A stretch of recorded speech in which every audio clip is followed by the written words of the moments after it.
Pleurez, pleurez, mes yeux, et fondez-vous en eau. La moitié de ma vie a mis l'autre au tombeau. Corneille. I cannot just now remember when or where I first made the acquaintance of that truly fine-looking fellow, Brevet Brigadier General John A.B.C. Smith.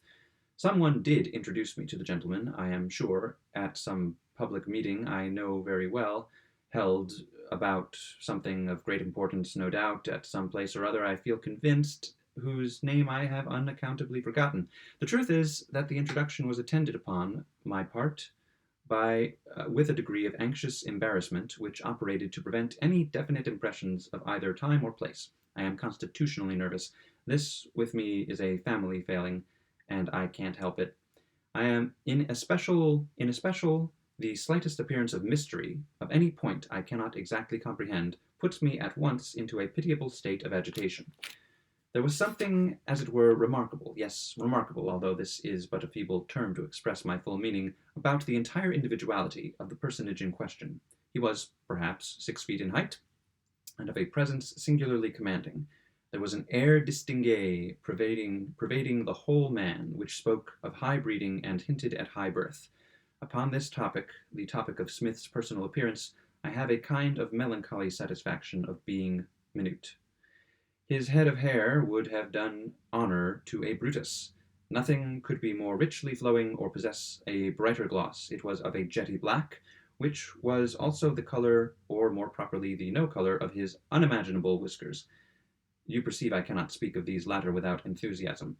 It is not too much to say that they were the handsomest pair of whiskers under the sun. At all events, they encircled, and at times partially overshadowed, the mouth, utterly unequaled. Here were the most entirely even and the most brilliantly white of all conceivable teeth.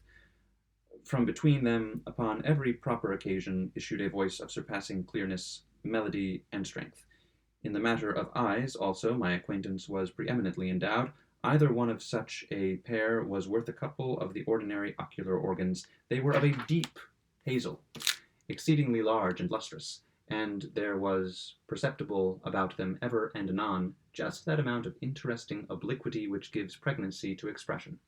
The bust of the general was unquestionably the finest bust I ever saw. For your life you could not have found a fault with its wonderful proportion. This rare peculiarity set off to great advantage a pair of shoulders, which would have called up a blush of conscious inferiority into the countenance of the marble Apollo. I have a passion for fine shoulders, and may say that I never beheld them in perfection before. The arms altogether were admirably modelled, nor were the lower limbs less superb. These were indeed the ne plus ultra of good legs. Every connoisseur in such matters admitted the legs to be good. There was neither too much flesh nor too little, neither rudeness nor fragility. I could not imagine a more graceful curve than that of the os femori, and there was just that due gentle prominence of the rear of the fibula which goes to the conformation of a properly proportioned calf. I wish to God my young and talented friend Ciponcipino, the sculptor, had but seen the legs of Brevet Brigadier General John A.B.C. Smith. But although men so absolutely fine-looking are neither as plenty as raisins or blackberries, still I could not bring myself to believe that the remarkable something to which I alluded just now, that the odd air of je ne sais quoi which hung about my new acquaintance, lay altogether, or indeed at all, in the supreme excellence of his bodily endowments.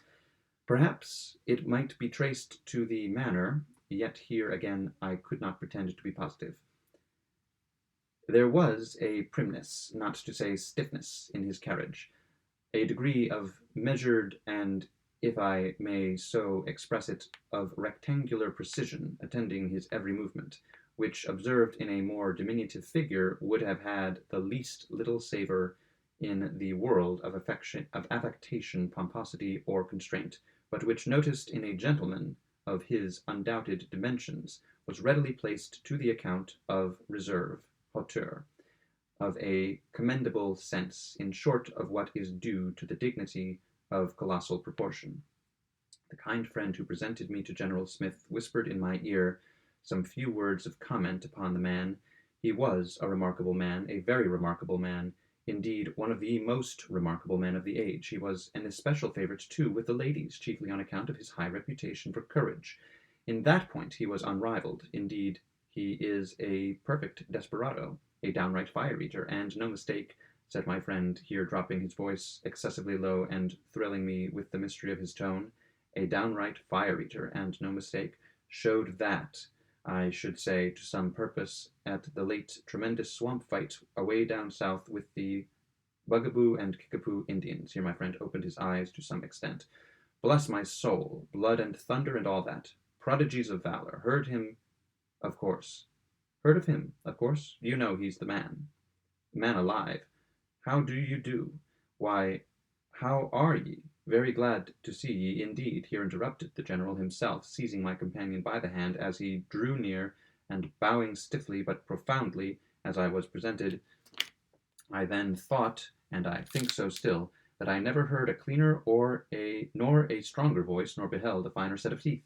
But I must say that I was sorry for the interruption just at that moment, as owing to the whispers and insinuations aforesaid, my interest had been greatly excited in the hero of the Bugaboo and Kickapoo campaign. However, the delightfully luminous conversation of Brevet Brigadier General John A.B.C. Smith soon completely dissipated this chagrin. My friend leaving us immediately, we had quite a long tete-a-tete, and I was not only pleased but really instructed. I never heard a more fluent talker, or a man of greater general information.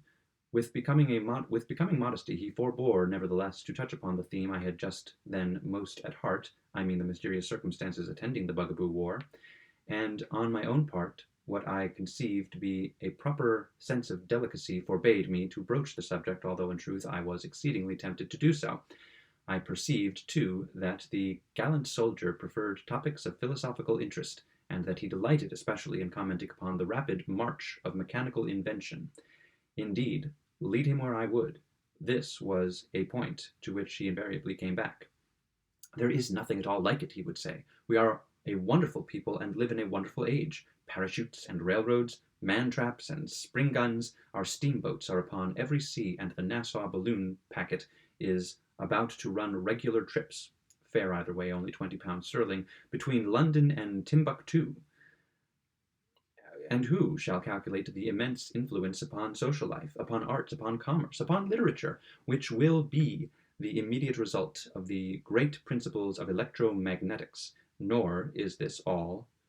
Let me assure you, there is really no end to the march of invention. The most wonderful, the most ingenious, and let me add, Mr. Thompson, I believe is your name, let me add, I say, the most useful, the most truly useful mechanical contrivances are daily springing up like mushrooms, if I may so express myself, or more figuratively, like grasshoppers, Mr. Thompson, about us and around us. Thompson, to be sure, is not my name, but it is needless to say that I left General Smith with a heightened interest in the man, with an exalted opinion of his conversational powers, and a deep sense of the valuable privileges we enjoy in living in this age of mechanical invention. My curiosity, however, had not been altogether satisfied, and I resolved to prosecute immediate inquiry among my acquaintances touching the Brevet Brigadier General himself, and particularly respecting the tremendous events quorum pars magna fuit during the Bugaboo and Kickapoo campaign. The first opportunity which presented itself, and which Horresco referens, I did not in the least scruple to seize, occurred at the church of the Reverend Dr. Drummumup, where I found myself established one Sunday, just at sermon time, not only in the pew, but by the side of that worthy and communicative little friend of mine, Miss Tabitha T. Thus seated, I congratulated myself, and with much reason, upon the very flattering state of affairs. If any person knew anything about Brevet Brigadier General John A.B.C. Smith, that person, it was clear to me, was Miss Tabitha T. We telegraphed a few signals, and then commenced sotto voce a brisk tete-a-tete. Smith, said she, in reply to my very earnest inquiry. Smith, why not General A.B.C.? Bless me, I thought you knew all about him. This is a wonderfully inventive age. Horrid affair that. A bloody set of wretches, those Kickapoos. Fought like a hero, prodigies of valor, immortal renown. Smith, Brevet Brigadier General John ABC, why, you know he's the man.